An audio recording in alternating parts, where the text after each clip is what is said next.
بسم اللہ الرحمن الرحیم۔ رسول اللہ صلی اللہ علیہ وسلم نے ارشاد فرمایا کہ اللہ تعالیٰ فرماتا ہے، اے آدم کے بیٹے،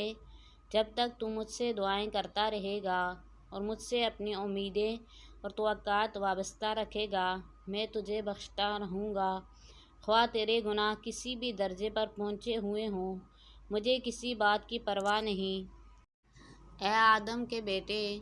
اگر تیرے گناہ آسمان کو چھونے لگیں، پھر تو مجھ سے مغفرت طلب کرے تو میں تجھے بخش دوں گا اور مجھے کوئی پرواہ نہیں۔ اے آدم کے بیٹے، اگر تو زمین برابر بھی گناہ کر بیٹھے اور پھر مجھ سے مغفرت طلب کرنے کے لیے ملے، لیکن میرے ساتھ کسی طرح کا شرک نہ کیا ہو، تو میں تیرے پاس اس کے برابر مغفرت لے کر آؤں گا